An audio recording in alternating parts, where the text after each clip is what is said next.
ইয়া আমানু কুতিবা আলাইকুমুস সিয়াম কামা কুতিবা আলাল্লাযীনা মিন ক্বাবলিকুম লাআল্লাকুম তাত্তাকুন। যাবতীয় প্রশংসা একমাত্র আল্লাহ সুবহানাহু ওয়া তাআলার জন্য, যে রব্বুল আলামিন আজকে 2025 সালের পবিত্র মাহে রমাদান মাসের প্রথম জুমা আজকে সমবেত হওয়ার এবং এই বিশাল নিয়ামতপূর্ণ রমাদান মাস পাওয়ার সুযোগ করে দিয়েছেন। সেই মহান আল্লাহ সুবহানাহু ওয়া তাআলার অসংখ্য প্রশংসা জ্ঞাপন করছি, আলহামদুলিল্লাহ। দরুদ ও সালাম বর্ষিত হোক এই পৃথিবীর সর্বশেষ ও সর্বশ্রেষ্ঠ নবী ও রাসূল আহমদ মুহাম্মদ মুস্তাফা সাল্লাল্লাহু আলাইহি ওয়াসাল্লামের প্রতি। প্রিয় মুসাল্লিয়ান ইকরাম, শুরুতে স্মরণ করে দিতে চাই, হে আল্লাহর বান্দাগণ, আল্লাহ তাআলা আমাকে ও আপনাদেরকে সকল ইবাদতের মূল লক্ষ্য তাকওয়া, আমাদেরকে তাকওয়া আল্লাহ রাব্বুল আলামিন যেন দান করেন এবং আমরা তা অর্জন করতে পারি। আল্লাহ আমাদের তৌফিক দান করুন, আমিন। দ্বিতীয়ত, আপনাদেরকে খুতবার শুরুতেই সহিহ ইবনে হিব্বান হাদিসের কিতাবের 2982 নম্বর একটি হাদিস, অত্যন্ত গুরুত্বপূর্ণ হাদিসটি স্মরণ করে দিয়ে খুতবার মূল আলোচ্য বিষয়, কিভাবে সফলময় রমাদান, কিভাবে রমাদানকে আপনি সাকসেস করবেন, কিভাবে নিজেকে এই রমাদানকে প্রোডাক্টিভ করবেন, এমন কতিপয় বিষয়ে 6টি মূলনীতির আলোকে খুতবার আলোচনা শেষ করার প্রয়াস পাবো ইনশাআল্লাহ। খুতবার প্রত্যেকটি পয়েন্ট, আলোচনার বিষয়গুলো আপনারা অত্যন্ত মনোযোগ দিয়ে নোট করবেন, খেয়াল করবেন। খুতবার পরে প্রশ্নোত্তর পর্ব এবং কুইজ সেশন হবে, সেখানে আপনাদের পুরস্কৃত করা হবে ইনশাআল্লাহ। শুরুতেই আপনাদের সহিহ ইবনে হিব্বান কিতাবের 2982 নম্বর হাদিসটি উল্লেখ করে একথা বোঝাতে চাই, দেখুন, রমাদান মাস আমরা পেয়েছি। এই রমাদান মাসটি আমাদের জীবনের সবচেয়ে বড় নিয়ামত।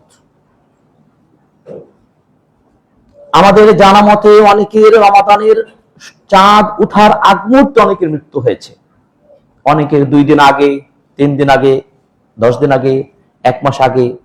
তার মৃত্যু হওয়ার ফলে এই বিশাল বরকতময় মাসটি, মাগফিরাত, নিজেকে ক্ষমা করার এই মহান মাসটি তার সৌভাগ্য হয়নি। কিন্তু আমরা এই রমাদান মাসটি পেয়ে সত্যিকার অর্থে আমরা ধন্য, সত্যিকার অর্থে আমরা সৌভাগ্যবান। কিভাবে সৌভাগ্যবান? যেই লোকটি রমাদানের 2 দিন আগে, 1 দিন আগে মৃত্যুবরণ করলেন, আর যেই লোকগুলো রমাদান মাস পেয়েছেন এবং ইতিমধ্যে আমরা রমাদানরত অবস্থায় রয়েছি, সিয়ামরত অবস্থায়, এই 2 ব্যক্তির তফাৎ কিভাবে হতে পারে? এই 2 জন ব্যক্তির মাত্র 1 সপ্তাহের ব্যবধান। যারা মৃত্যুবরণ করলেন তাদের এবং যারা বেঁচে আছি তাদের মধ্যে সামান্য কয়েকদিনের ব্যবধানে বিশাল পার্থক্য। এই বিশাল পার্থক্যের মধ্যে সবচেয়ে বড় আনন্দের সংবাদটি হলো, আমরা এই রমাদান মাস পেয়ে ধন্য হয়েছি। এই রমাদান মাসটি আমার আপনার জীবনের সবচেয়ে বর্তমান সময়ের সবচেয়ে বিশাল বড় নিয়ামত। এই নিয়ামত কিভাবে বড় নিয়ামত? হাদিস স্মরণ করে দিতে চাই তালহা বিন উবাইদুল্লাহ রাদিয়াল্লাহু তাআলা আনহুর কথা। তিনি হাদিসটি বর্ণনা করে বলছেন, আন্না রাজুলাইনি কাদামা ইলা রাসূলিল্লাহ সাল্লাল্লাহু আলাইহি সাল্লাম, 2 জন ব্যক্তি আল্লাহর নবী সাল্লাল্লাহু আলাইহি সাল্লাম নিকট আগমন করলেন। তারা 2 জনই ছিলেন প্রাথমিক যুগের ইসলাম গ্রহণকারী বিশেষ ব্যক্তি, কিন্তু তার ইসলামটা ছিল পরিপূর্ণ ইসলাম। তার ইসলাম গ্রহণ করে ধন্য হয়েছেন, কিন্তু তাদের ইসলামটি ছিল পরিপূর্ণ পিওর ইসলাম। এই নির্ভেজাল তাওহীদবাদী মুসলিম দুইজন ব্যক্তি নবী মুহাম্মদ সাল্লাল্লাহু আলাইহি সাল্লাম নিকট আগমন করলেন। তাদের দুইজন সম্পর্কে তালহা বিন উবাইদিল্লাহ রাদিয়াল্লাহু তাআলা আনহু ইনফরমেশন দিচ্ছেন। তাদের দুইজনের মধ্যে একজন ছিলেন বেশি ইবাদত গুজার, আরেকজন ব্যক্তি ছিলেন তিনিও ইবাদত গুজার ব্যক্তি, কিন্তু তার চেয়ে তুলনামূলক কম ইবাদত করতেন। তাদের মধ্যে যিনি বেশি ইবাদত গুজার ছিলেন, আল্লাহর ইবাদত গুলো বেশি বেশি পালন করতেন, তিনি কোন এক যুদ্ধে বের হয়ে গেলেন, ফাস্তুশহিদা, তিনি শহীদ হয়ে গেলেন, তার মৃত্যু হয়ে গেল। সুম্মা মাকাথাল আখার, তাহলে অপর ব্যক্তি জীবিত অবশ্যই রয়েছেন, তিনিও মৃত্যুবরণ করলেন। বা'দাহু সানা, এক বছর পরে। প্রথম জনের মৃত্যুর এক বছর পরে তার মৃত্যু হলো। তালহা বিন উবাইদুল্লাহ রাদিয়াল্লাহু তাআলা আনহু বলছেন, ফারাআইতু ফীমা ইয়ারান নাইম কাআন্নী ইনদা বাবিল জান্নাহ, আমি একদিন ঘুমন্ত অবস্থায় স্বপ্নে দেখছি যে আমি জান্নাতের দরজার সামনে দাঁড়িয়ে রয়েছি। ইদা আনা বিহিমা ওয়া কাদ খারাজা খারিজুন মিনাল জান্নাহ, এমন অবস্থায় দেখছি জান্নাত থেকে একজন ব্যক্তি বের হয়ে ওই দুইজন ব্যক্তির একজনকে জান্নাতে প্রবেশ করার জন্য অনুমতি দিলেন। কাকে অনুমতি দিলেন? মৃত্যুবরণ করলেন এক বছর আগে একজন, আর এক বছর পরে একজন মৃত্যুবরণ করলেন। খেয়াল রাখতে হবে দুইজনের কাকে আগে জান্নাত দান করলেন। জান্নাত তাকেই প্রবেশ করার অনুমতি দিলেন, তিনি হলেন যিনি পরবর্তীতে এক বছর পরে যিনি মৃত্যুবরণ করেছিলেন। আলহামদুলিল্লাহ। তার মানে আমরা তো এখনো বেঁচে আছি।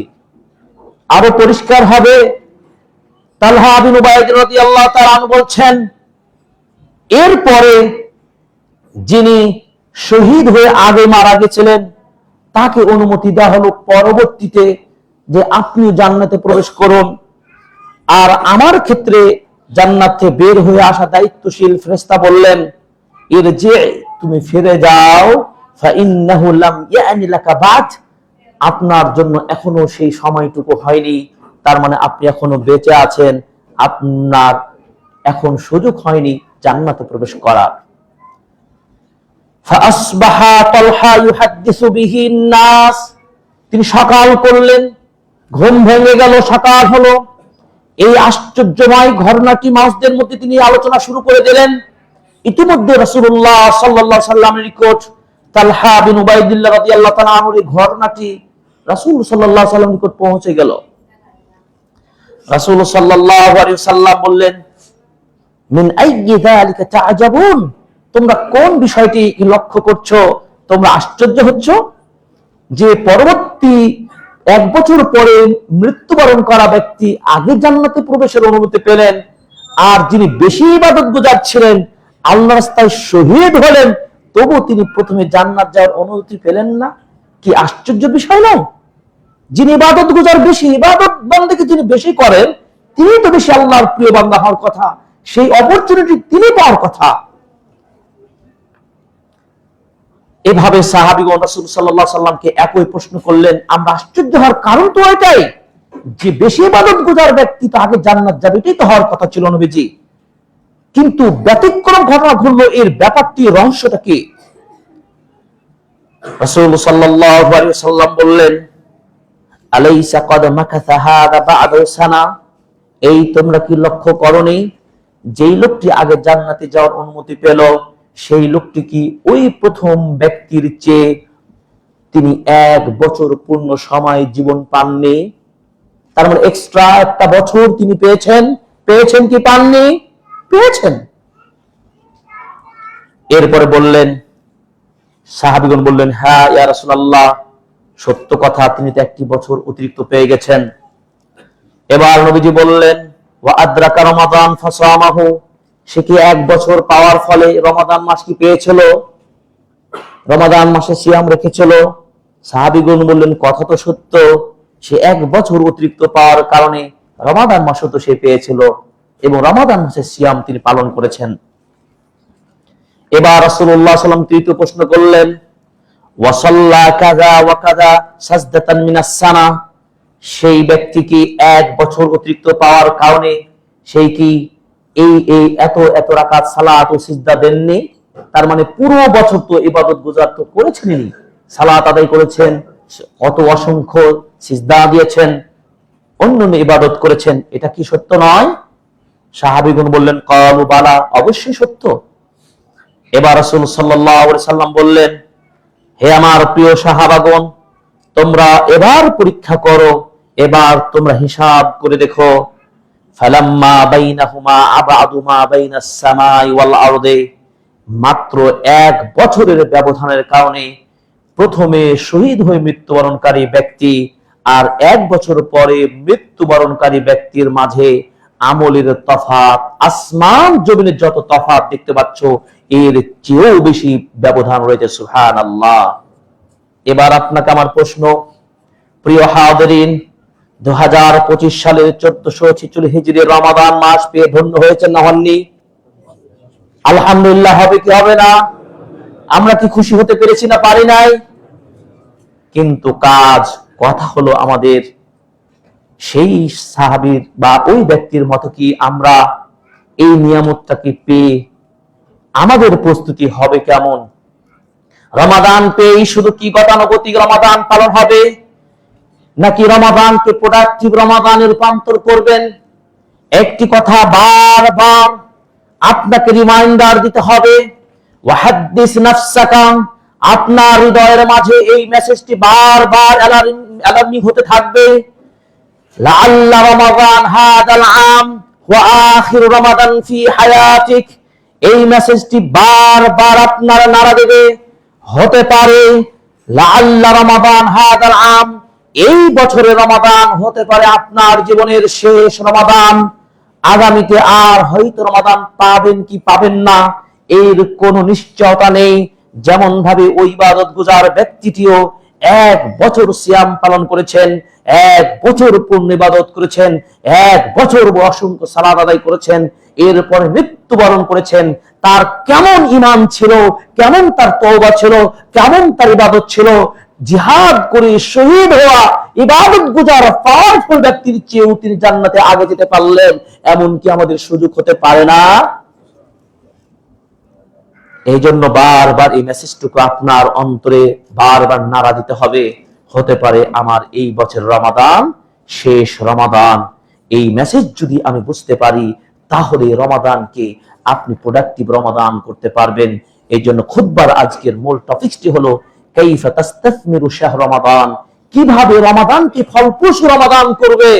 বছরে অনেক রমাদান অতিবাহিত করেছেন, আমিও করেছি, আপনারা করেছেন, কিন্তু সেই সফল রমাদান কাটাতে পেরেছেন কি পারেননি?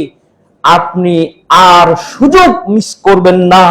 এই রমাদান আপনাকে সেই ফলপ্রসূ সাকসেসফুলি রমাদান আপনাকে কাটাতে হবে। এই শিক্ষা, এই চেতনা বৃদ্ধি করার লক্ষ্যেই আজকের খুতবার এই বিষয়। 6টি বিষয়ের আলোকে, 6টি পয়েন্টের আলোকে আপনাকে বোঝানোর চেষ্টা করব কিভাবে রমাদানকে আপনি ফলপ্রসূ রমাদান করবেন।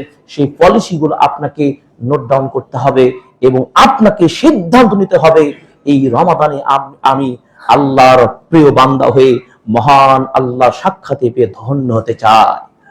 আল্লাহ আমাদের কবুল করুন, আমিন। আল্লাহ আমাদেরকে সেই তৌফিক দান করুন, আমিন। মনে রাখতে হবে আমরা এভাবে একদিন 2 দিন করে সময় চলে যাচ্ছে, আমরা কেউ ইবাদতে ব্যস্ত, কেউ কোরআন তেলাওয়াতে ব্যস্ত, কেউ আমরা ব্যবসা বাণিজ্য নিয়ে ব্যস্ত, বিভিন্ন জন বিভিন্ন বিষয় নিয়ে ব্যস্ত হয়েছি। কিন্তু মনে রাখতে হবে রমাদান এমন একটি মাসে আপনি রয়েছেন।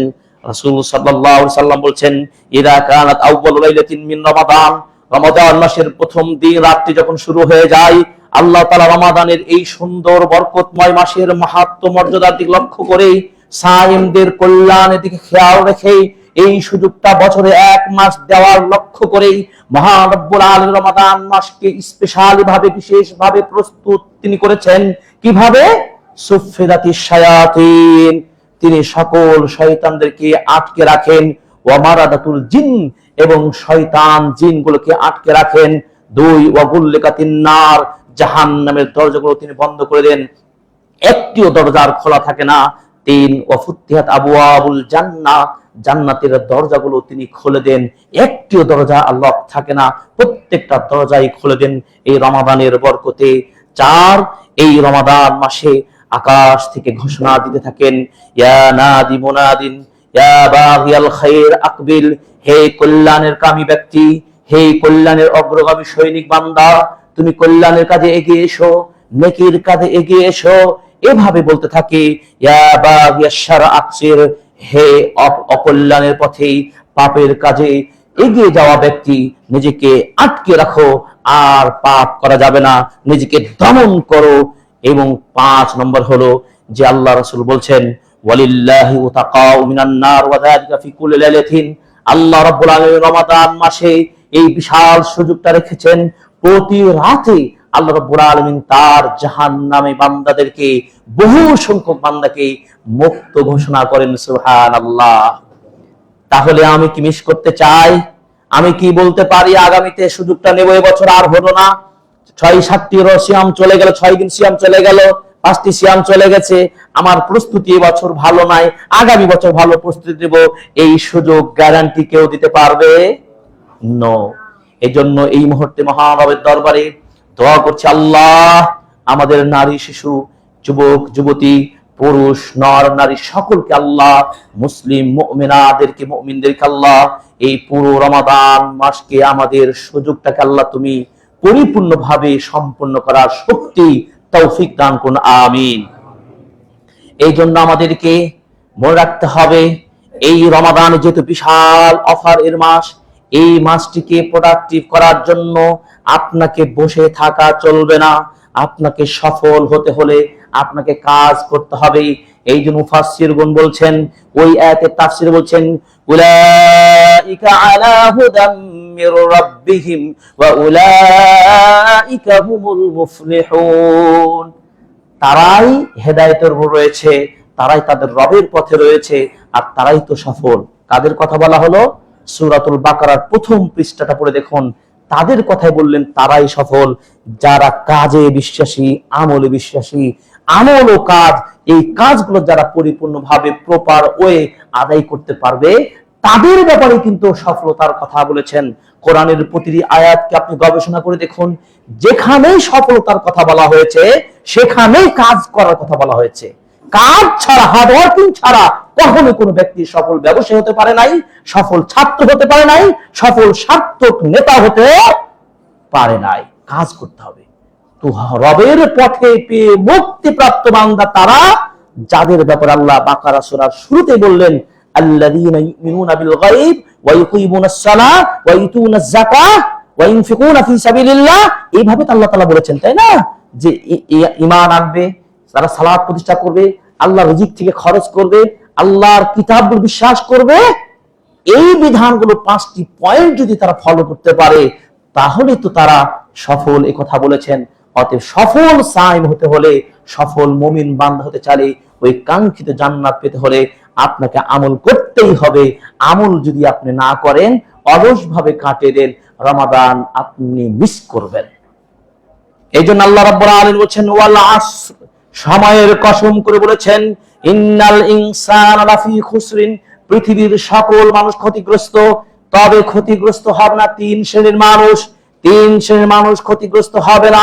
আল্লাহ রাব্বুল আলামিন সিদ্ধান্তহীন ভাবে বলেছেন, ইল্লাল্লাযীনা আমানু ওয়া আমিলুস সালিহাত ওয়া তাওয়াসাউ বিল হাক্কি ওয়া তাওয়াসাউ বিস সাবরি।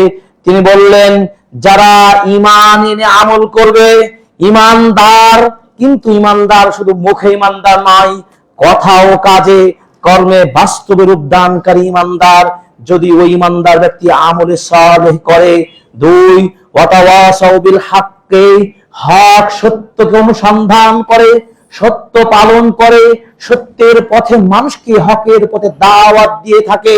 3 ওয়া তাওয়াসাউ বিস সাবরি, এবং ধৈর্য ধারণ করে, নিজে ধৈর্য ধারণ করে, অন্যকে ধৈর্য ধারণ করায়। এই 3টা মূলনীতি যদি আপনি বাস্তবায়ন করতে পারেন, আপনি অবশ্যই সফল, অবশ্যই ক্ষতি থেকে বেঁচে যাবেন ইনশাআল্লাহ। এই রমাদান হলো শাহরুস সাবর, ধৈর্যের মাস। সকল ধৈর্য আপনাকে এই মাসে শিক্ষা নিতে হবে। এই জন্য বলতেছি, প্রোডাক্টিভ রমাদান করতে হলে, ফলপ্রসূ রমাদান করতে হলে আপনাকে নাম্বার 1 যেই মূলনীতি আপনাকে ফলো করতে হবে সেটি হলো কি, সবার আগে ঈমানকে পুনরুজ্জীবিত করতে হবে। সবাইকে 1 নম্বর মূলনীতি কি, ঈমানকে পুনরুজ্জীবিত করতে হবে, পুনরায় পুনর্জাগরণ ঘটাতে হবে ঈমানের। কারণ আমাদের ঈমান গুলো নড়বড়ে হয়ে যায়, দুর্বল হয়ে যায়।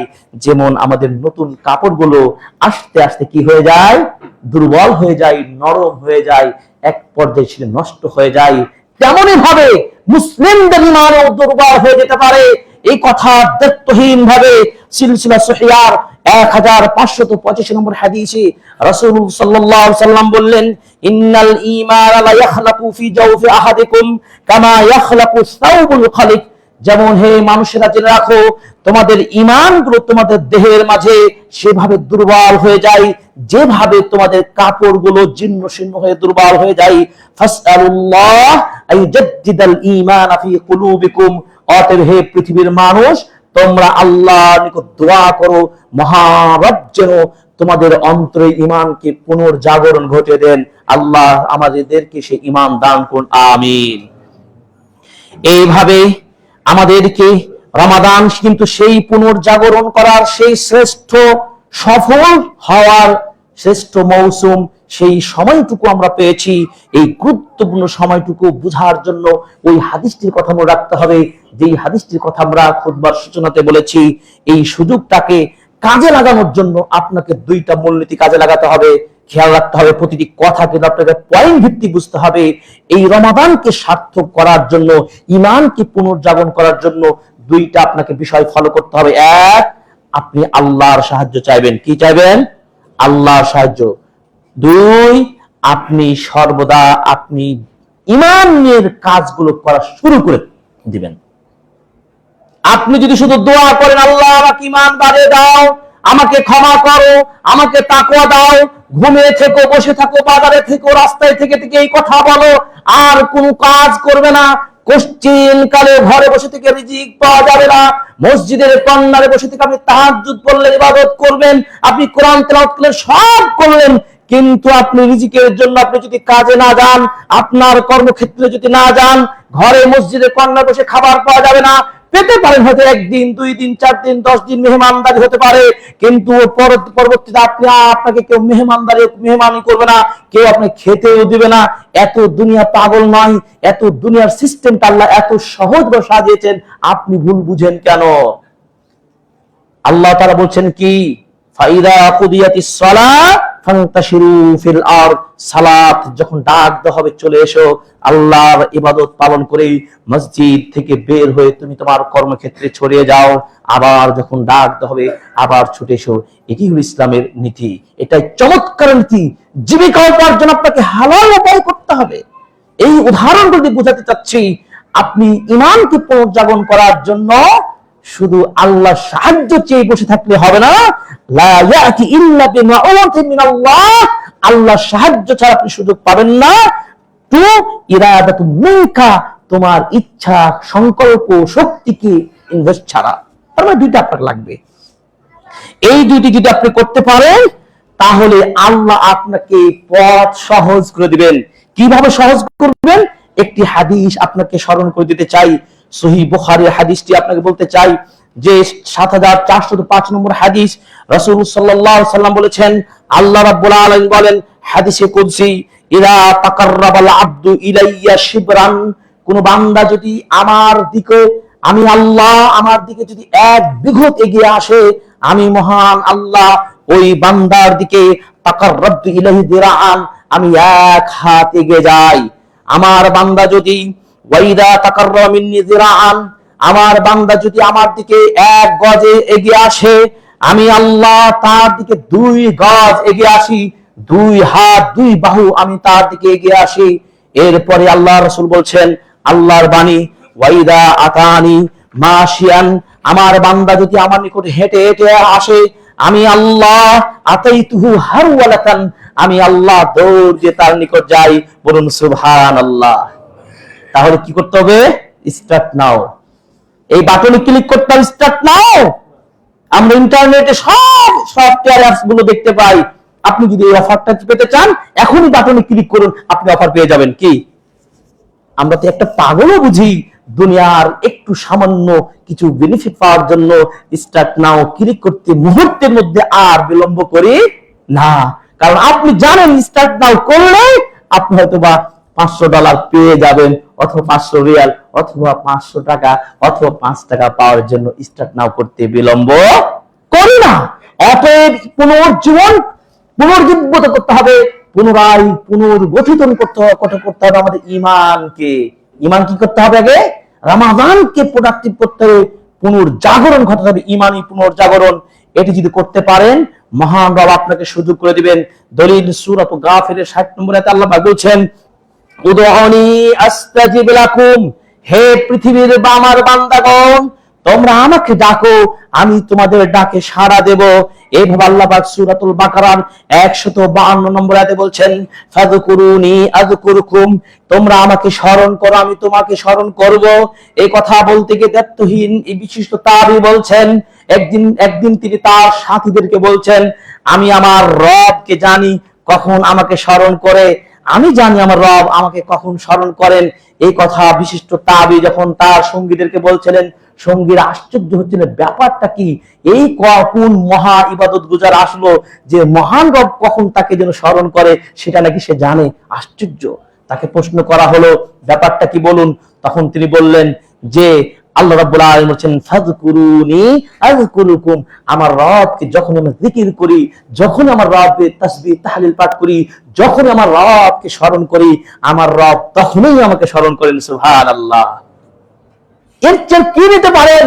আপনি স্টিমার, লঞ্চ, বিমানে রয়েছেন, রাস্তাঘাটে গাড়িতে রয়েছেন, আপনার হাতে কোনো কন্ট্রোল ক্ষমতা নেই, আপনি কাকে ডাকবেন বলুন তো? আপনি বাংলাদেশ থেকে আমেরিকা যাবেন, সৌদি আরব যাবেন, বিমানের ড্রাইভার কিন্তু আপনি না, আপনি একজন প্যাসেঞ্জার, যাত্রী মাত্র। এই বিমানকে কন্ট্রোল করার ক্ষমতা আপনার আছে? নো, আপনার কোনো ক্ষমতা নেই, কিছুই জানেন না কোথায় কিভাবে বিমানটা ড্রাইভ করছেন। আপনার হাতে একটাই চাবি, মুক্তির একটাই চাবি, কি? আদ-দুআ ইলাল্লাহ, আল্লাহর নিকট দোয়া কর। আল্লাহ, তোমার নাম নিয়ে সফর শুরু করছি, তাসবিহ তাহলিল পাঠ করছি, তোমার উপর ভরসা, আল্লাহ নিরাপদে গন্তব্যে পৌঁছে দাও। এটাই হলো আমাদের মুমিনদের সবচেয়ে বড় অস্ত্র, হলো সিলাহুল মুমিন আদ-দুআ। মুমিনের সবচেয়ে বড় অস্ত্র হলো দোয়া। অতএব এই দোয়া মানে জিকির, আজকার, মহান রবকে সর্বদা স্মরণে রাখলে পৃথিবীর কোন শক্তি আপনাকে দুর্বল করতে পারবে না, পৃথিবীর কোন বিপদ আপনাকে দুর্বল করে নষ্ট করতে পারবে না। অতএব রমাদানকে, এই মূল্যবান রমাদানকে কোন ক্ষতি, অলসতা আপনাকে টাচ করতে পারবে না। আপনি হবেন সফল সায়েম ইনশাআল্লাহ। এই জন্য তো অবশ্যই আমাদের উচিত আমাদের অন্তরগুলোকে, হৃদয়গুলোকে এমন কোমল করা, এমন হৃদয়কে এত স্বচ্ছ করে তোলা যেন আমি মহান রবের সাক্ষাৎটা পাই, মহান রবের সাক্ষাৎকে পাওয়ার প্রত্যাশা করি। রাসূল সাল্লাল্লাহু আলাইহি ওয়াসাল্লাম বলছেন, ফারহাতান, দুইটা আনন্দের সংবাদ রয়েছে কার? সাইমের জন্য। দুইটা ওয়াক্ত, একটা হচ্ছে ইনদা ইফতিরিহি, ইফতার করার সময় যখন সাইম ইফতার করে তখন আনন্দে আত্মহারা হয়ে যায়। পুরো দিন খাওয়া পিনা থেকে বিরত থাকার পরে যখন ইফতার করে কি একটা মজা অনুভব করে। এরপরে বান্দা যখন আমার সাথে সিয়াম রাখার ফলে আমার সাথে সাক্ষাৎ করবে, এই তখন তার আনন্দে আত্মহারা হয়ে যাবে। এর চেয়ে বেশি আনন্দ হওয়ার কোনো সুযোগ থাকবে না। সিয়াম আপনি সেভাবে রাখুন, সিয়াম রাখার ফলে যেন আপনি মহানবের সাক্ষাৎ পেয়ে যান। যে রবকে ভয় করার জন্য সিয়াম পালন করছেন, যে রবকে খুশি করার জন্য আপনি সেই শুভে সাদিক সকাল থেকে নিয়ে সূর্যাস্ত যাওয়া পর্যন্ত খাওয়া পিনা নিষিদ্ধ সব কাজ আপনি বর্জন করতে পেরেছেন, সেই আল্লাহ আপনাকে প্রাইজ দিবেন, নিজ হাতে দিবেন। বলুন সুবহানাল্লাহ। কারণ রাসূল সাল্লাল্লাহু আলাইহি ওয়াসাল্লাম বলেছেন, আল্লাহ রাব্বুল আলামিন বলেছেন, আস-সাওমু লি ওয়া আনা আজজি বিহি, বান্দা সিয়াম রেখেছে আমার জন্য, অতএব এই প্রাইজটা আমি নিজ হাতে দেব। সুবহানাল্লাহ। চিন্তা করতে পারেন, মহান রব নিজে দিবেন। এই জন্য দেখুন, এই জন্য আল্লাহ তাআলা বলেছেন সূরাতুত তাহার 84 নম্বর আয়াতে বলছেন, ওয়া আজিলতু ইলাইকা রাব্বি লিতারদা, আমি খুব তাড়াহুড়া করছি আল্লাহ তোমার সাক্ষাৎ পাওয়ার জন্য, অতএব তুমি যেন খুশি হয়ে যাও।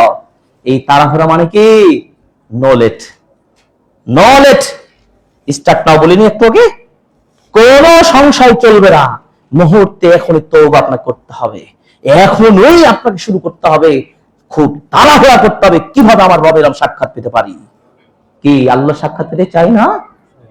সাক্ষাতের অপেক্ষা আমরা করি না?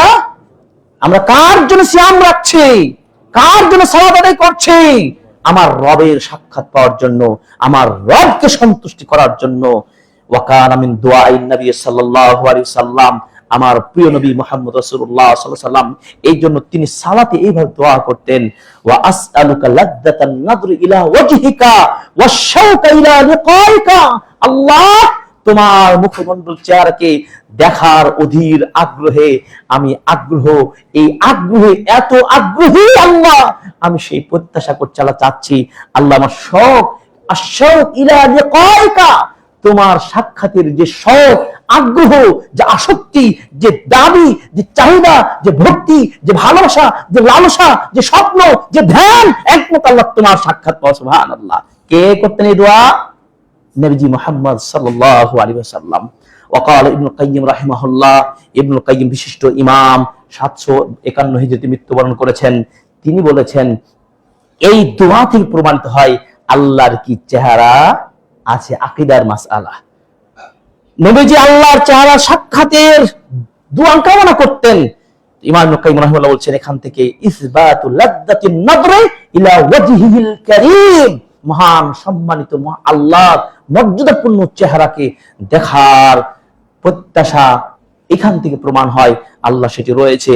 অনেকে বলে থাকেন জাহেল সমাজ, আকীদার জ্ঞান নেই, তারা বলেন আল্লাহর নিরাকার। এই ভ্রান্ত, এই ভুল শিক্ষা নিয়ে জাতি কোনদিন আল্লাহর সন্তুষ্টি অর্জন করতে পারে না। অতএব আসুন বিশুদ্ধ আকীদা পোষণ করে বিশুদ্ধভাবে আমরা ইমানকে আপডেট করি। ইমানের মধ্যে কোনো সংশয় রেখে, আপনি ত্রুটি রেখে আপনি ফলপ্রসূ সিয়াম কখনো সাধনা করতে পারবেন না। এই জন্য আপনাকে এই মুহূর্তে বলতে চাই কিভাবে ইমানকে পুনর্জাগরণ করবেন। 4টি পয়েন্ট, ইমানকে নবায়ন করার বেশ কয়েকটি পয়েন্ট রয়েছে। এই ব্যাপারে আমাদের একটা ছোট্ট বই অনুবাদ করা হয়েছে।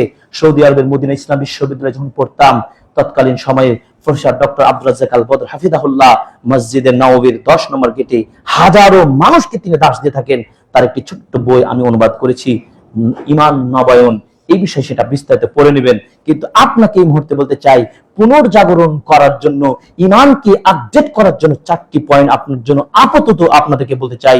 নাম্বার 1, মুতালাআতুকা আসমাইল্লাহিল হুসনা, আল্লাহ সুন্দর সুন্দর নামগুলো নিয়ে স্টাডি করুন।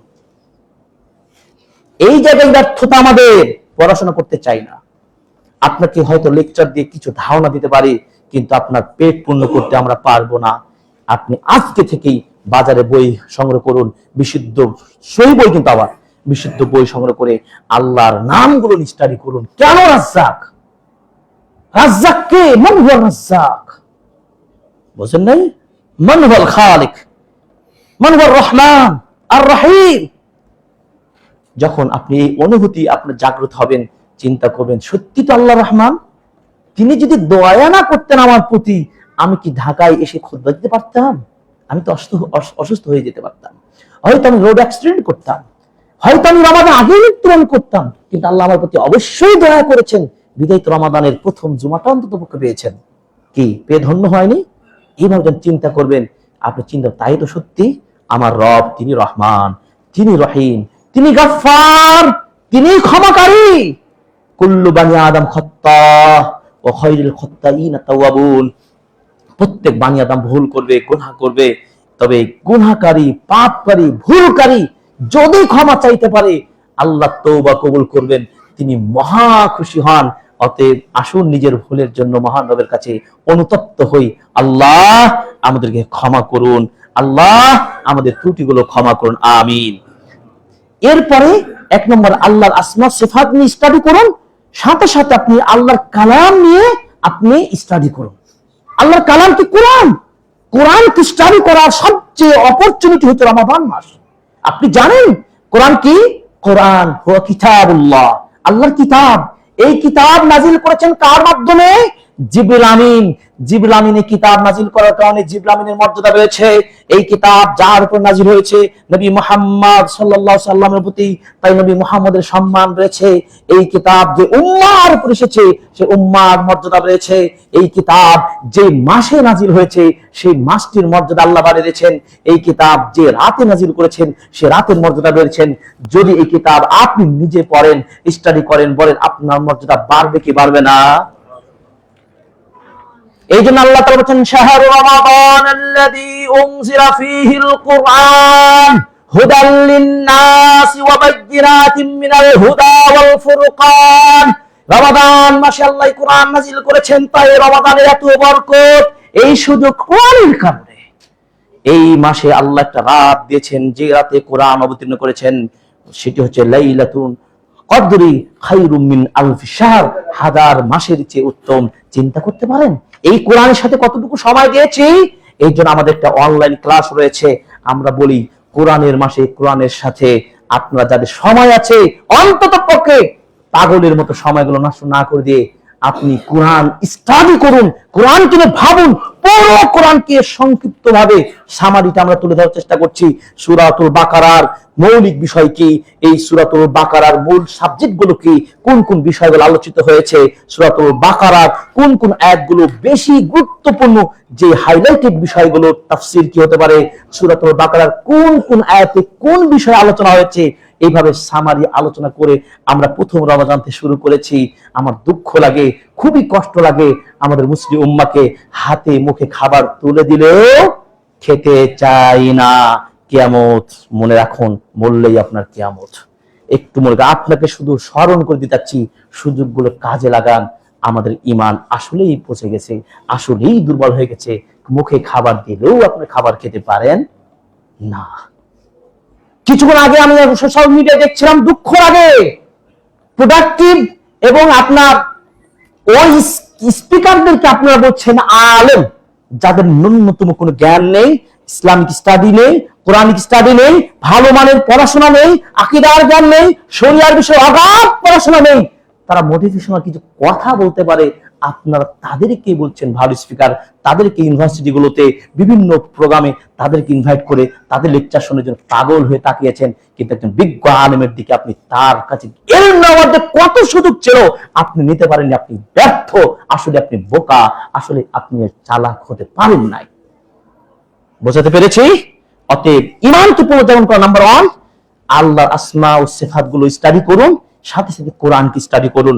নাম্বার 2, মুতালাআতু মিনানিল্লাহিল আযীম আলাইকা, আল্লাহর দেওয়া যে নিয়ামতগুলো আপনি পেয়েছেন সব নিয়ামতগুলো একটু স্টাডি করুন। চিন্তা করে দেখুন, আসলে তো আমি তো অসুস্থ হলে তো বাড়ি থেকে আসতে পারতাম না, আমি তো সুস্থ, আলহামদুলিল্লাহ। একজনের পা ভেঙেছে, আমার তো পা ভাঙেনি, আমি সুস্থ।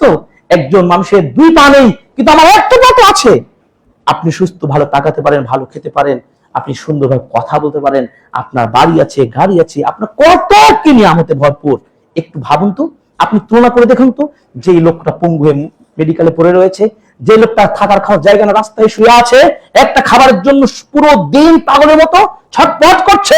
আপনার ঘরে খাবার আছে, বাড়ি আছে, গাড়ি আছে, আপনাকে আল্লাহ সুস্থ রেখেছেন, দেহ দিয়েছেন, মন দিয়েছেন, সুস্থতা রেখেছেন, আপনি কত নিয়ামতে রয়েছেন। একটু চিন্তা করুন, কে দিয়েছে? আল্লাহ। এইভাবে ভাবলে ঈমানটাকে পুনর্জাগত হবে। নাম্বার 3, আপনি বিগত রমাদানের যে ছুটে গেছে যে প্রবলেম গুলো, আপনি তো অবশ্যই আপনি জানেন যে আপনি বিগত রমাদানকে কিভাবে কাটিয়েছেন, যে ত্রুটিগুলো ছিল, যে ঘাটতিগুলো ছিল, সেগুলো আপনি আজকে সার্চ করুন।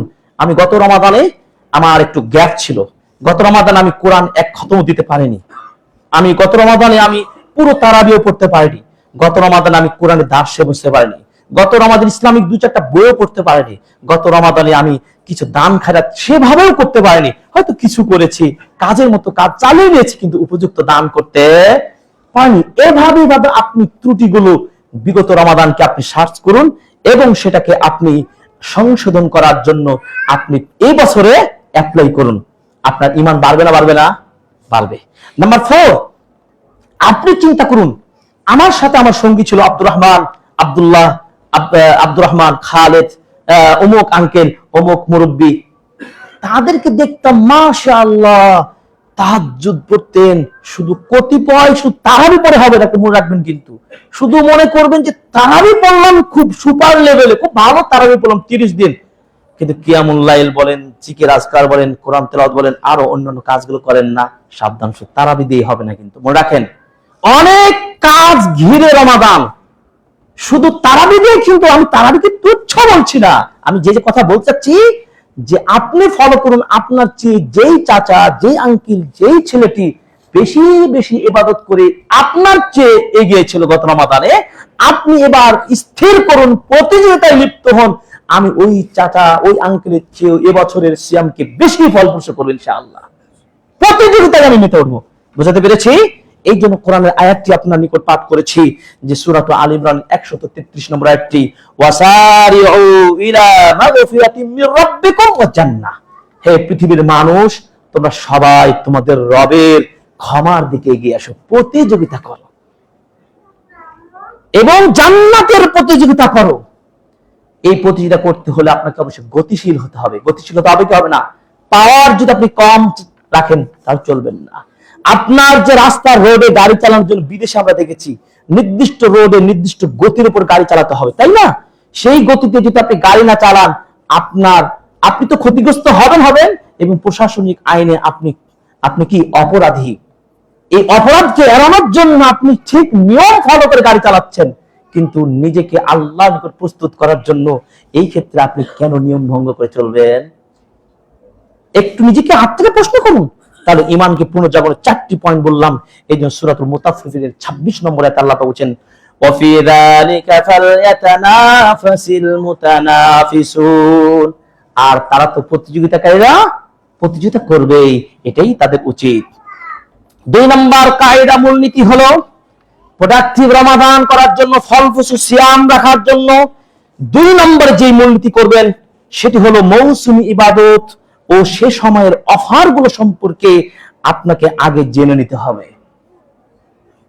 6 দিন তো চলে গেল, মৌসুমী ইবাদত, এটি রমাদান মাস, এই মাসে কি কি অফার গুলো রয়েছে আপনাকে আগে কাবলা রমাদান জেনে ফেলতে হবে। কি আপনারা কোর্স করেছেন? কেউ ফিকুহ সিয়াম করেছেন? কেউ সিয়ামের উপর একটা গাইড পড়াশোনা করেছেন? কোন আলেমের 10 দিন পড়াশোনা করেছেন? আমি করেছি। আপনি কিসের অফার নেবেন? অফার পাওয়ার আপনি কি পলিসিগুলো, মেকানিজম গুলো করেছেন? বোঝেন নাই আমার কথা? কিন্তু ইন্স্যুরেন্স, লাইফ, ফাস্ট, উমুক তুমুক, এই সেই যখন সুবিধা আপনাকে নিকট ওই পাগল কর্মীরা, যখন ট্রাকের কোম্পানির লোকেরা আপনার সামনে বলবেন, আঙ্কেল আপনি যদি এই ফর্মটা পূরণ করেন, এত টাকা আমাদের সাথে ইনভেস্ট করেন, এত কোটি টাকা পাবেন, বসুন্ধরায় আপনার বাড়ি পেয়ে যাবেন, তুমুক পেয়ে যাবেন, পাগলের মতো যত আইন কানুন আছে সব পড়াশোনা শুরু করে দেন। কি করেন না? কিন্তু রমাদান যে আপনার অফারের মাস, মৌসুমী ইবাদতের সবচেয়ে টপ লেভেলের মাস, এই শ্রেষ্ঠ মাসকে পাওয়ার জন্য আপনি কি স্টাডি করেছেন? এই বিষয়ে জ্ঞান অর্জন করেছেন? আমি কি পড়াশোনা করেছি? এই জন্য কি করতে হবে? 2 নম্বর মূলনীতি কি? ফলপ্রসূ রমাদান করার জন্য 2 নম্বর মূলনীতি হলো কি? মৌসুমী ইবাদত সম্পর্কে এবং সেই সময়ের অফার গুলো জেনে নিতে হবে, সেই জ্ঞান নলেজ অর্জন করতে হবে। কেননা দেখুন, আল্লাহ তাআলা পুরো বছরকে বিভিন্ন আঙ্গিকে, বিভিন্ন স্টাইলে তিনি সাজিয়েছেন। এই পুরো মাসকে, পুরো বছরকে আল্লাহ বিশেষ বিশেষ মাসগুলোকে বিশেষভাবে বিশেষায়িত করেছেন। যেমন আল্লাহ তাআলা বলছেন সূরা তাওবা 36 নম্বর আয়াতে বলছেন, মিনহা আরবাআতু হুরুম। ওই 12টি মাসের মধ্যে 4টি মাস কি হারাম মাস, মানে কি স্পেশাল মাস, বিশেষ মর্যাদাপূর্ণ মাস। ওয়া ক্বালা আযজা ওয়া জাল, এবং আল্লাহ তাআলা আবার বলছেন, আল হাজ্জু আশহুরুম মা'লুমাত। হজ হলো বিশেষ কয়েকটি মাসের সাথে সম্পর্কিত বিশেষ কতিপয় বিষয়কে নিয়ে হজ। জিলহজ মাস, জিলকদ মাস, এই মাসগুলো হজ্জের মাস না? এখানে হজ কি জিনিস? হজ বাইতুল্লাহ জিয়ারতের উদ্দেশ্যে আপনি অর্থ খরচ করে যাবেন, আরাফার মাঠে অবস্থান করবেন, সেখানে আপনি যা চাইবেন আল্লাহ আপনাকে তাই দেবেন। সুবহানাল্লাহ। আল্লাহ যদি হজ কবুল করেন তাহলে ওই হজ হবে কি? আপনি যেন নতুন ভাবে মায়ের পেট থেকে জন্ম নিলেন। সুবহানাল্লাহ। কি সুযোগ! যাদের অর্থ রয়েছে তাদের জন্য। আমার অর্থ নেই, রমাদান আপনাকে কাজে লাগাতে হবে। রমাদান সেই বিশেষ মাস, এই জন্য তো বলেছেন শাহরু রমাদান আল্লাযী উনজিলা ফীহিল কুরআন। বিশেষ মাস রমাদান মাস, যেই মাসে কোরআন নাযিল করেছেন। সূরাতুল বাকারা 125 নম্বর আয়াত। এই জন্য ইবনে রজব হাম্বলি রাহিমাহুল্লাহ বিশিষ্ট ইমাম 736 হিজরিতে 35 হিজরিতে জন্মগ্রহণ করেছেন এবং 795 হিজরিতে মৃত্যুবরণ করেছেন। বিশিষ্ট ইমাম তিনি বলছেন, এই সৃজনগুলো অত্যন্ত গুরুত্বপূর্ণ সৃজন। এই সৃজনগুলোতে সফল ব্যক্তি তারাই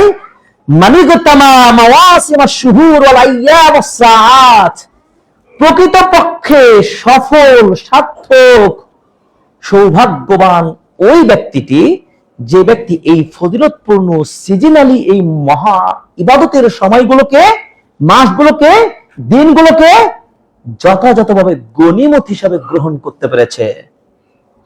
কার কথা? একজন বিশিষ্ট ইমামের কথা। মানিগতামা মাওয়াসিমা শুহুর, মানে ফজিলতপূর্ণ মাসগুলোকে, সেটা হতে পারে রমাদান মাস, হতে পারে সেটি হজের মাস, হতে পারে সে হারাম মাসগুলো।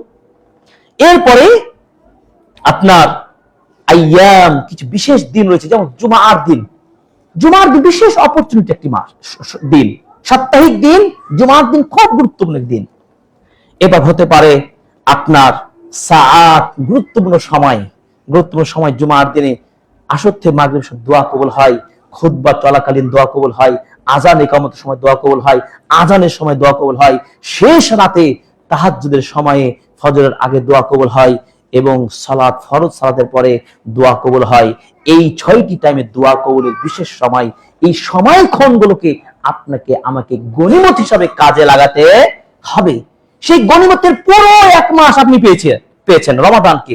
এই রমাদানকে গনিমত মনে করতে হবে, তাহলে আপনি এই রমাদানকে ফলপ্রসূ রমাদান হিসাবে রূপান্তর করতে পারবেন। এই সংক্ষিপ্ত কথা। 3 নম্বর যে মূলনীতি আপনাকে বলতে চাই সেটি হলো কি, যে নিজেকে ইবাদতের জন্য প্রশিক্ষিত করা এবং তার প্রতি সংকল্প গ্রহণ করা। যে কাজগুলো করবে, ইবাদত করে প্রশিক্ষণ নেবেন না। আপনি একজন মিলিটারি, একটা আর্মি, একজন র্যাব, একটা পুলিশ, আপনি একটা আইনজীবী, প্রত্যেকটা পেশাদারী মানুষকে, এই সমস্ত পেশার সব লোককে, একজন টিচারকে পর্যন্ত কি ট্রেনিং নিতে হয় কি হয় না? যেই কাজে, যেই পেশায় যাকে যেভাবে নিয়োজিত করা হয়েছে তাকে ট্রেনিং নিতে হবে। একজন ইমাম, তাকে ট্রেনিং নিতে হবে। আমি খতিব, আমাকে ট্রেনিং নিতে হবে। আপনি একজন ব্যবসায়িক, আপনি ব্যবসায়িক বিজনেস পলিসি, আপনাকে ট্রেনিং নিতে হবে। প্রত্যেকটা বিষয় আপনার ট্রেনিং নিতে হবে। তাই ওই কাজের আগেই আপনি বিশেষ ট্রেনিং নিতে হবে। তো রমাদানকে প্রোডাক্টিভ রমাদান কাজে লাগানোর জন্য আপনি করবেন কি, আগে আপনি ট্রেনিং গ্রহণ করবেন, প্রশিক্ষণ নেবেন। এরপরে প্রশিক্ষণ নেওয়ার পর আপনি সংকল্পবদ্ধ হবেন, আমি আমার ডিউটি, আমি আমার দায়িত্বে আমি শতভাগ সংকল্প করছি, আমি পিওর ভাবে, সঠিকভাবে, বিশুদ্ধ পদ্ধতি পলিসি অবলম্বন করে আমি আমার দায়িত্ব পালন যথাযথ করবো ইনশাআল্লাহ। বুঝতে পেরেছি? এইভাবে যদি আপনি করতে পারেন তাহলে আপনি হবেন সেরা সফল একজন সাইম। দৃষ্টান্ত দেখুন, এই যে রমাদান মাসের ট্রেনিং কি, রমাদান মাসের ট্রেনিং কি? ট্রেনিং এর আমাদের নবীর নিকট থেকে। ট্রেনিং এর একমাত্র প্রশিক্ষক কে? মুহাম্মদ রাসূলুল্লাহ সাল্লাল্লাহু আলাইহি ওয়াসাল্লাম। আম্মা জান মা আয়েশা রাদিয়াল্লাহু তাআলা আনহা বলছেন, রাসূল সাল্লাল্লাহু আলাইহি ওয়াসাল্লাম ফাইন্নাহু কানা ইয়াসুবু শাআবান কুল্লাহ, নবীজি শাবান মাসের জন্য পুরো মাসে সিয়াম রাখতেন। কেন সিয়াম রাখতেন? রমাদানের আগের মাসটা কি শাবান মাস? এই মাসে বেশি বেশি সিয়াম রাখতেন নবীজি। এটা প্রশিক্ষণের জন্য রাখতেন, যেহেতু অফারের চূড়ান্ত শ্রেষ্ঠ মাস রমাদান আসবে, অতএব তার আগে আমি ট্রেনিংটা নিয়ে ফেলি। আমার নবী যদি ট্রেনিং নিতেন, আমার সাহাবীগণ নিতেন, আমি আপনি কয়জন ট্রেনিং নিয়েছি, কয়টা সিয়াম রেখেছি? আয়েশা রাদিয়াল্লাহু তাআলা আনহার বক্তব্য। এভাবে আয়েশা, রাসূল সাল্লাল্লাহু আলাইহি ওয়াসাল্লামের আমল দেখুন, ইদা কামা মিনাল লাইলি লিউসাল্লি ইফতাতাহা সালাতুহু বিরাকাতাইন খাফিফাতাইন। রাসূল সাল্লাল্লাহু আলাইহি ওয়াসাল্লাম যখন রাতের সালাতে উঠতেন, তিনি খুব হালকা করে 2 রাকাত আগে সালাত আদায় করে নিতেন। কারণ কি? কারণ কি? ইমাম শাতিবী রাহিমাহুল্লাহ তার মুওয়াফাকাত কিতাবে বলছেন, এই যে হালকা করে 2 রাকাত সালাত আদায় করতেন কেন? ওই যে তাহাজ্জুদের আরো বাকি সালাতগুলো আদায় করার আগে একটা ট্রায়াল করে নিতেন, মানে কি প্রশিক্ষণ মূলক তিনি 2 রাকাত সালাত আদায় করতেন। ওটাও ইবাদত। এইগুলো থেকে ইমাম শাতিবী ব্যাখ্যা, তিনি বলছেন যে এই 2 রাকাত হালকা করে সালাত আদায় করে নেওয়া মানে তিনি যে আরো কিছু সালাত আদায় করবেন, তার আগে তিনি কি প্রশিক্ষণটা। আমরা একটা গাড়ি চালানোর ইঞ্জিনটাকে একটু নড়াচড়া করি না, একটু স্টার্ট দিয়ে দেখি না, কেন করে? ড্রাইভার চেক করে কেন? এগুলো দুনিয়াবি সব কাজে আমরা ভালো বুঝি, কিন্তু আমলে বুঝি না কেন আমরা? এই জায়গায় আমরা সবাই ব্যর্থ, আর ব্যর্থ হওয়া যাবে না। তিনি বলছেন, ইমাম শাফিঈ রাহিমাহুল্লাহ বলছেন, নফল সুন্নাত এই সালাত গুলো কেন জানেন? এই যে মূলনীতি শিখে নেন। নফল সুন্নাত যে ফরজের আগে পরে থাকে, বেশি করে আগে, এই আগের সুন্নাত নফল গুলো এবং নফল সালাত গুলো ফরজকে প্রপার ভাবে আদায় করার জন্য প্রস্তুত করে গড়ে তোলে। সুবহানাল্লাহ। আপনি যখন সুন্নাত জোহরের সালাতের আগে 4 রাকাত সুন্নাত সালাত আদায় ভালো করে পড়বেন, মনোযোগ, আপনার আকর্ষণ বাড়বে কি বাড়বে না? দুনিয়াবি খারাপ চিন্তা চেতনা থেকে আপনি বিরত থাকবেন কি থাকবেন না? যখন 4 রাকাত সুন্নাতে যখন আপনার এই মাইন্ডটা তৈরি হবে, এবার ফরজে জামাতের সাথে সালাত আদায় করলেন, আপনার মাইন্ডটা আরো একটু আপডেট হবে কি হবে না? ইসলাম এতটা পিওর, এত স্বচ্ছ, এত সুন্দর চিন্তা চেতনা আপনাকে রাখতে হবে। যদি আপনি সংকল্প যে গ্রহণ করতে না পারেন, তাহলে কিন্তু রমাদান আপনাকে মিস করবে। আপনি রমাদানকে মিস করবেন। ফাইদা মা আতা শাহরু আসবাহ কাসলাম। প্ল্যান না থাকার কারণে যখন রমাদান চলে আসে, তখন আপনি অলস হয়ে যান। আপনি মনে করেন আচ্ছা এই বছর যাক, কোন রকম চলে গেল, আগামীতে আর মিস করব না। এই কথাটা কেন বলছেন আপনি? আপনি যার পাগল মানুষটি, যে আপনি প্ল্যান সংকল্পবদ্ধ নিতে পারেন নি, পূর্ব পরিকল্পনা। যদি শাবান মাসে আপনি 2, 10টা, 5টা, 10টা যদি নফল সিয়াম রাখতেন, তাহলে আপনার মধ্যে এনার্জি, রমাদানের এনার্জিতে আপনি পরিপূর্ণ আপনি পেতেন। কোন বাধা কেউ দিতে পারত না, কোন ঘুম, কোন অলসতা, গাফলাতি আপনাকে টাচ করতে পারত না। এই কথাগুলো আপনাকে মনে রাখতে হবে। এই জন্য সূরা তাওবার 46 নম্বর আয়াত খুব মনে করে তাফসীর করে পড়বেন। আমি আয়াত নম্বর বলে দিচ্ছি। 46 নম্বর আয়াতে কি বলা হচ্ছে? ফাসাব্বাতাহুম ওয়া কিলা কুউদু মাআল কায়িদিন। আল্লাহ তাআলা তাদেরকে স্থির করে দিলেন, স্লো করে দিলেন, আর বলে দিলেন তোমরা যারা বসে থাকা অলস ব্যক্তিদের সাথে বসে থাকো। এই আয়াতের ব্যাখ্যা কি? আমি স্টাডি করতে গিয়ে কোরআন খুলে দেখলাম, তাফসীর করে দেখলাম, সূরা তাওবার আগে পিছনে আয়াতগুলো পড়া শুরু করলাম। ওখানে মূলত ওই সেই সময়ের মুনাফিকদের কথা বলা হচ্ছে। তারা মুমিনদের সাথে, সাহাবীদের সাথে যুদ্ধের জন্য প্রস্তুত না নিয়ে তারা গড়িমসি করছে। থাক, হলো না, মানে একটা তাদের প্রস্তুতি নাই। আল্লাহ তাআলা বলছে ঠিক আছে, তোমরা ওভাবেই থাকো, আর সামনে আগাতে হবে না, ডাউনই থাকো। আপনি কি ডাউন হবেন? কেন আপনি ডাউনে থাকবেন? আপনি কি মুনাফিকদের কাতারে যেতে চান? নো। আল্লাহ তাআলা বলছেন যারা যেরকম চলবে তাকে সেরকম হয়ে যাবে। ওইটা আগে বলেছি মূলনীতিটা, স্টার্ট নাও, শুরু করুন, আল্লাহ তৌফিক দিবেন। এক হাত আসলে আল্লাহ 2 হাত আসবে, পরিষ্কার কথা। এরপরে আয়াতে বলছেন ওয়ালাউ আরাদুল খুরুজ লাআদ্দু লাহু উদ্দাহ।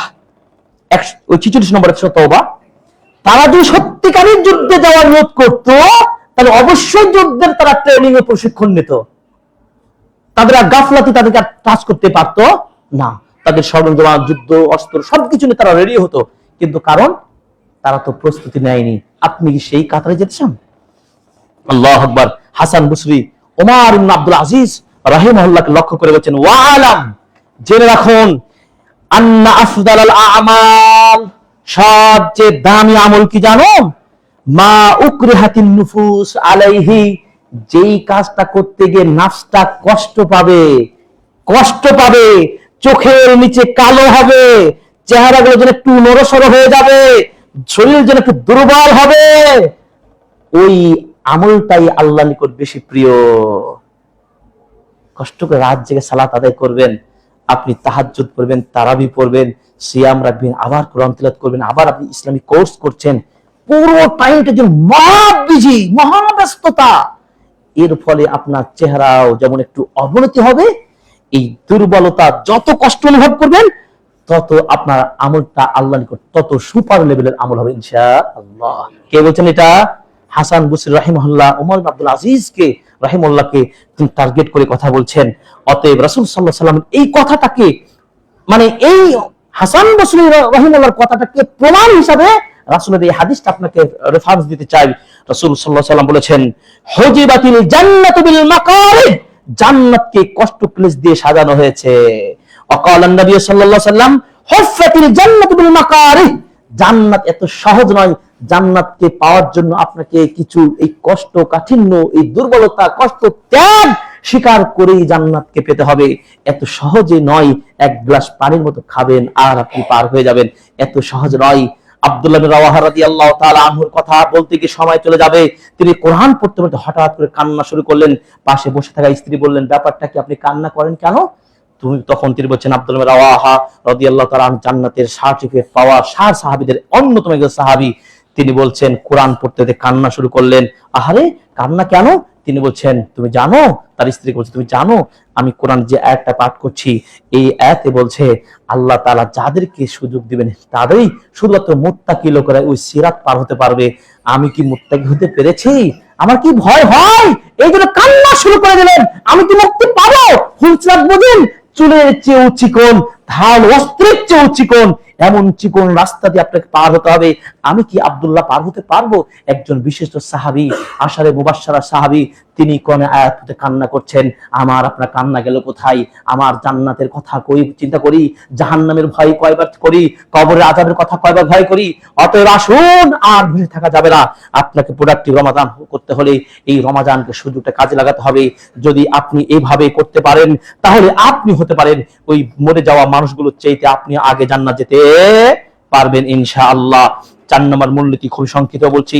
4 নম্বর মূলনীতি হতে হবে অলসতা এবং অলসদের সঙ্গ ত্যাগ করো এবং উচ্চ মনোবলপূর্ণ ব্যক্তিদের সঙ্গ গ্রহণ করুন। ভালো করে মনে রাখুন, অলসতা এবং অলসদের সঙ্গ ত্যাগ করুন এবং উচ্চ মনোবল ব্যক্তিদের সঙ্গ গ্রহণ করুন। রমাদানে এটা করুন। আপনি ফলো করুন আপনার পাশের বাড়ির ওই আঙ্কেল কিভাবে সকালবেলায় ফজর আগে উঠে মসজিদ আসতে পারে, কিভাবে আমার চাচা ইফতার করে মসজিদে এসে জামাতে সালাত আদায় করে তারাবির সালাত শেষ করে যায়। আমার ওই চাচাকে দেখেছি, তিনি আবার মসজিদে কর্নার বসে কোরআন তেলাওয়াত করেন। আপনি ওই চেষ্টাকারী মনোবলপূর্ণ চাচার সাথে সঙ্গ দিন, আপনিও দেখবেন আপনিও তার সাথে সঙ্গ পেয়ে যাবেন ইনশাআল্লাহ। এই কথা বলতে গিয়ে আপনার একটা প্রমাণ দিতে চাই, সবাই বাসায় পড়ে নেবেন। সহিহ মুসলিমের 2766 নম্বর হাদিস, 2766 নম্বর হাদিস। আপনি নিজেকে হীনমন্যতার মধ্যে রাখবেন না, আপনি নিজেকে দুর্বল মনে করবেন না। আপনার জন্য আল্লাহর জান্নাত প্রস্তুত ইনশাআল্লাহ। আপনি মনে করুন 100 নয় 99টা মানুষকে হত্যা করে জান্নাতের প্রত্যাশা করেছেন, এই হাদিস সত্য। সহিহ মুসলিমের 2766 নম্বর হাদিসটা আপনাকে শুধু টাচ করে যেতে চাই। ওই 100 জন ব্যক্তিকে হত্যা করে তিনি জান্নাত পেয়েছেন কিভাবে? তিনি যখন 99 জন ব্যক্তিকে হত্যা করে তওবার সংকল্প করলেন, যৌন ব্যক্তির সন্ধান করলেন, যৌন আলেম একজন ব্যক্তি বললেন যে তোমার কি তার তওবা আছে? ওই ব্যক্তি বললেন যে তোমার কোন তওবা নাই, তুমি 99 জন মানুষ হত্যা করেছো, তোমার তওবা নাই। তখন ওই আলেমকে হত্যা করে তিনি 100 জন পূর্ণ করলেন। কতজনকে? 100 জন হত্যা হয়ে গেল। এরপর তিনি আবার একজন আলেমের অনুসন্ধান করলেন। আসলে অনুতপ্ত দেখেন কাকে বলে। তিনি অনুতপ্ত হয়ে তিনি আবার আরেকজন আলেমের সন্ধান পেলেন। তিনি ওই আলেমের সঙ্গ পেয়ে তাকে বললেন যে আমি এই কাজ করেছি। আলেম ব্যক্তি তাকে পরামর্শ দিয়ে বললেন যে ক্বালা লাহুর রাজুল আলিম ওয়া মান ইয়াহুলু বাইনাহু ওয়া বাইনাত তাওবা, কে পৃথিবীর শক্তি আছে ওই ব্যক্তির তওবার মাঝে, কে তাকে বাধা দিতে পারবে? পৃথিবীর কোনো শক্তি নেই ওই পাপিষ্ঠ ব্যক্তিকে তওবা থেকে বাধা দিতে পারে। বাধা দেওয়ার কেউ নেই। ইনতালিকিল আরদে কাযা ওয়া কাযা, হে হত্যাকারী, নিহতদের হত্যাকারী ব্যক্তি, তুমি যাও, চলে যাও। তাকে পরামর্শ দেওয়া হলো ওই এলাকায় চলে যাও, অমুক অমুক এলাকায় তুমি চলে যাও। ফাইন্না বিহা, কেননা সেখানে বিআউনাসুন, সেখানে এমন কিছু মানুষ রয়েছে, হতে পারে দুয়ারি পাড়া, হতে পারে আর কোন জায়গায়। একটা উদাহরণস্বরূপ বুঝে নেন, ইয়াবুদুন আল্লাহ, সেখানে তারা কিছু সংখ্যক লোক রয়েছে, তারা আল্লাহর ইবাদতে ব্যস্ত। তুমিও তাদের দিকে চলে যাও। ফাআবুদুল্লাহ মাআহুম, তুমিও তাদের সাথে ইবাদতে মিশে যাও। ওয়ালা তারজি ইলা আউদিকা, তুমি তোমার এলাকায় আর ব্যাক করার চিন্তা করো না, কারণ তোমার এলাকাটাই পাপিষ্ঠ এলাকা, তুমি সেখানে পাপ করেছো, সেখানে যদি ফিরে আসা আবার পাপ করবে। অতএব তুমি হিজরত করে তুমি চলে যাও। ওই লোকটা যাওয়া শুরু করে দিল। যেতে যেতে যেতে যেতে যেতে রাস্তার প্রতিমধ্যে মাঝামাঝি মিডিল পর্যায়ে এসে তার মৃত্যু ঘনিয়ে আসলো। মৃত্যু যখন সন্নিকট হয়ে গেল, 2 ধরনের ফেরেশতা তাকে নিয়ে এখন শুরু হয়ে গেল বাদানুবাদ শুরু হয়ে গেল। আযাব দানকারী ফেরেশতা বলছেন এর তো শাস্তি হবে, এই তো আত্মা ভালো নয়, এ তো 100 জন মানুষকে হত্যা করেছে, অতএব জাহান্নামে তাকে দিতে হবে। আর এক শ্রেণীর ফেরেশতা বলছেন না, সেই লোকটা তো একনিষ্ঠভাবে তওবা করার জন্য ছুটে এসেছে, ওই ইবাদত গুজার ব্যক্তিদের এলাকায় ছুটে চলেছে, ওই তওবা তার ভিতরে সংকল্প হয়েছে, সংকল্প রয়েছে, মনোবল স্থির করেছে, সো তাকে জান্নাতে নিয়ে যেতে হবে। দ্বন্দ্ব একটা সৃষ্টি হলো ফেরেশতাদের মধ্যে। আল্লাহ তাআলা কি খেলা! আল্লাহ রাব্বুল আলামিন ফেরেশতাদেরকে একজনকে মানুষের রূপে দান করে পাঠালেন। ওই মানুষগুলো বললেন, মানুষের রূপে এসে বললেন, আচ্ছা 2 ধরনের ফেরেশতা আপনারা বিচার করুন, এভাবে তার দূরত্ব মেপে দেখুন, সে তার নিজ এলাকার দিকে দূরত্ব কত দূর, আর যে এলাকায় যেতে চায় তার দূরত্ব কত দূর। দেখুন মাপ মেপে মেপে দেখা গেল, রাবি বর্ণনাকারী বলছেন যে মাপতে মাপতে গিয়ে সমান সমান কাছাকাছি হতে যাচ্ছে। মৃত্যুর জান কবজটা যখন করবেন, ঠিক সেই মুহূর্তে ওই ব্যক্তি বুকের উপর ভর করে একটু এগিয়ে গেল, যেই দিকে যাত্রা শুরু করেছিল। আল্লাহ এটাই বলে আল্লাহর তৌফিক, সুবহানাল্লাহ। যদি ওই বুকের উপর ভর করতে একটু সামনে না যেত, ক্যালকুলেশনের হিসাবে, মিটার ফিটার হিসাবে তিনি করতেন, হয়তো তিনি আর জান্নাত পেতেন না, তিনি আযাবে চলে যেতেন। কিন্তু আল্লাহ আপনাকে তৌফিক দিয়েছে। রমাদান 2025 1443, দিস ইজ অফার মাসুল, অফার মাসুল, কেন মিস করবেন আপনি? আমি আপনাকে বোঝাতে পারিনি, আপনাকে বোঝাতে চাচ্ছি। এই রমাদানকে প্রোডাক্টিভ রমাদান করুন। আসুন আপনি তাদের সঙ্গ গ্রহণ করুন। সূরা কাহাফের 28 নম্বর আয়াতটা আপনাকে মনে করে দিতে চাই। আল্লাহ রাব্বুল আলামিন যে কথা বলতে চাচ্ছি, ওয়াসবির নাফসাকা মাআল্লাযিনা, হে নবী আপনার আত্মাকে সংযত করুন, সবর দান করুন, তাদের সাথে মিশে যান। মেসেজ আপনার আমার উম্মাহ লোকের জন্য। মাআল্লাযিনা ইয়াদউনা রাব্বাহুম বিল গাদাতি ওয়াল আশি, সকাল সন্ধ্যায় যেসব লোকের আল্লাহর জিকির আজকার নিয়ে ব্যস্ত, আপনিও তাদের সঙ্গ গ্রহণ করুন। ওয়ালা তা'তু আইনাকা আনহুম, তাদের থেকে আপনার দৃষ্টি ফিরে নেবেন না। আপনি ওই ইবাদত গুজার লোককে খুঁজে বের করুন, কারা দুয়ারি পাড়ার ইবাদত গুজার ব্যক্তি আছে, কারা সুপার লেভেল ইবাদত করেন, আপনিও তাদের সঙ্গ গ্রহণ করুন।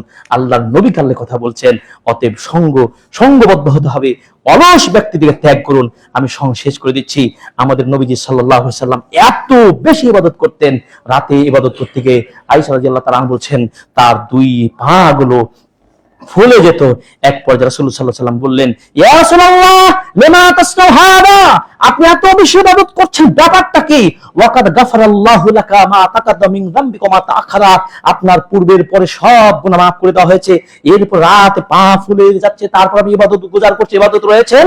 ক্বালা রাসূলুল্লাহ সাল্লাল্লাহু আলাইহি ওয়াসাল্লাম বলছেন, আফালা উহিব্বা আন নাকুনা আবদান শাকুরা, আমি কি আল্লাহর কৃতজ্ঞশীল বান্দা হওয়াকে পছন্দ মনে করি না? আমি আল্লাহর কৃতজ্ঞতা জ্ঞাপন করার অর্থেই আমি এভাবে ইবাদত করছি। আপনি সুস্থ রয়েছেন, আমি আল্লাহর এত নিয়ামত পেয়েছি, রমাদান পেয়ে ধন্য হয়েছি। আমরা কি আল্লাহ কৃতজ্ঞতা জ্ঞাপন করার জন্য এমন ইবাদত করা কি আমাদের জন্য জরুরি নয়? অবশ্যই জরুরি। প্রিয় হাজিরিন, আসুন আমরা এমন ইবাদত করি।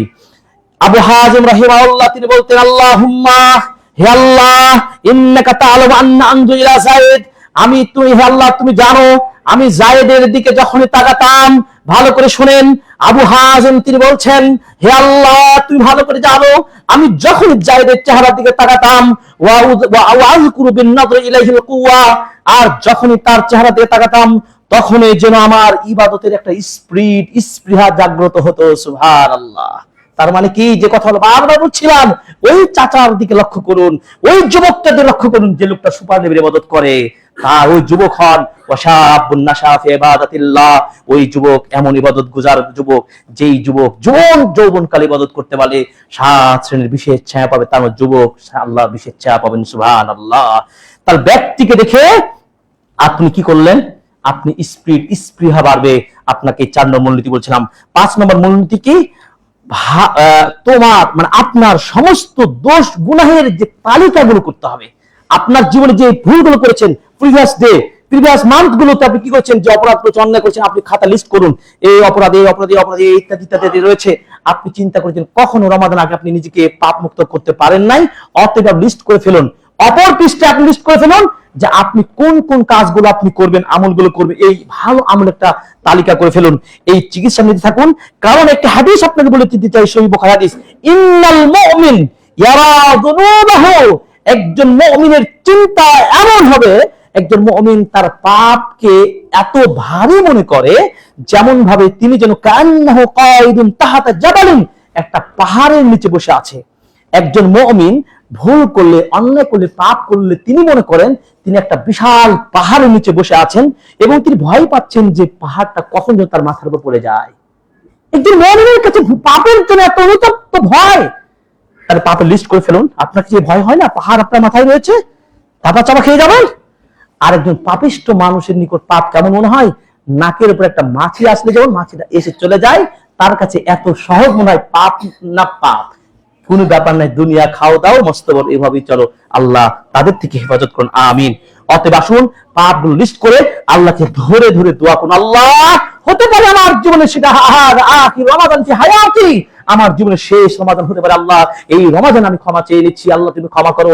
নবীজি সাল্লাল্লাহু আলাইহি ওয়াসাল্লাম দায়িত্বহীন ভাবে বললেন, ওয়ারাদমা আনফরাজুলিন, ওই ব্যক্তির নাক ধুলায় দূষিত হোক, ওই ব্যক্তির নাক ধুলায় দূষিত হোক যে ব্যক্তি দাখালা আলাইহি রমাদান, রমাদান মাস পেয়েছে কিন্তু তিনি তার নিজের পাপ মুক্ত, নিজে ক্ষমাগ্রস্ত বা ক্ষমাকৃত বান্দা করতে পারলো না, এই ব্যক্তির জন্য ধোঁকা, এই ব্যক্তির জন্য ক্ষতি, এই ব্যক্তির জন্য নাক দূষিত হোক। আল্লাহর নবীকে জিবরিল আমিন এসে বললেন আপনি আমিন বলুন, খুতবার মিম্বরে 3 বার আমিন বললেন। তার একটি ছিল ওই লোকটাই নাক ধুলায় দূষিত হোক, বিপদগ্রস্ত হোক যে লোকটা রমাদান মাস পাওয়ার পর ক্ষমা পেল না। এই জন্য আসুন রমাদান মাসে ক্ষমা পাওয়ার জন্য আল্লাহকে দোয়া করুন, আল্লাহ আমাদের ক্ষমা করুন, আমিন। 6 নম্বর মূলনীতি হলো কি? রমাদানের বিধিবিধান সংক্রান্ত স্টাডি করতে হবে, মাসাইল গুলো জেনে নেবেন, কারণ বিশুদ্ধ জ্ঞান ছাড়া আপনার আমলের কোনো মূল্য নাই। সর্বশেষ মূলনীতি আমি ব্যাখ্যা করার সুযোগ পাচ্ছি না। সর্বশেষ মূলনীতি হলো আপনি রমাদান এই অফারের মাসে অফারের শুরুত ও শারায়েত ও আহকাম, নিয়ম নীতি, মূলনীতিগুলো স্টাডি গুলো করে নেন, এরপর আপনার স্টার্ট নাও শুরু করে দিন। ইনশাআল্লাহ রমাদান আপনাকে ফলপ্রসূ রমাদান দিবে ইনশাআল্লাহ। আল্লাহ তাআলা আমাদেরকে কবুল করুন, আমিন। আসুন প্রিয় মুসল্লিয়ান ইকরাম, যে কথা বলছিলাম রমাদানকে কিভাবে সফল করবে, 1 নম্বর মূলনীতি আপনি সবার আগে ঈমানকে মজবুত করুন। 2 নম্বর মূলনীতি হলো কি? মৌসুমী ইবাদত সম্পর্কে আপনি জ্ঞান অর্জন করুন এবং সেই অফার গুলো আপনি জেনে নিন। 3 নম্বর, নিজেকে ইবাদতের জন্য প্রশিক্ষিত করে তুলুন এবং ইবাদতের সংকল্পবদ্ধ হন। 4 নম্বর হলো আপনি অলসতা, অলসদের ত্যাগ সঙ্গ বর্জন করে ত্যাগী মানুষদের, ইমানদারদের তাদের আমলকারীদের আপনি সঙ্গ গ্রহণ করুন। 5 নম্বর হলো আপনি আপনার জীবনের ঘটে যাওয়া পাপগুলোকে আপনি লিস্ট করে ফেলুন এবং পাশাপাশি আপনি ভালো কাজে লিস্ট করে ফেলুন। 6 নম্বর মূলনীতি হলো রমাদানের অফার সংক্রান্ত রমাদান আহকাম, হুকুম আহকাম সম্পর্কে স্টাডি করুন, বইপত্র পড়ুন, খুতবা শুনুন, আলোচনা সেমিনার শুনুন। আল্লাহ তাআলা আমাদেরকে কবুল করুন, আমিন। আল্লাহ তাআলা আমাদের ভুল ত্রুটি ক্ষমা করুন, আমিন। সুবহানাকাল্লাহুম্মা ওয়া বিহামদিকা আশহাদু আল্লা ইলাহা ইল্লা আনতা আস্তাগফিরুকা ওয়া আতুবু ইলাইক। ইন্নাল হামদালিল্লাহি ওয়াহদা ওয়াস সালাতু ওয়াস সালামু আলা রাসূলিল্লাহি ওয়া আলা আলিহি ওয়া সাহবিহি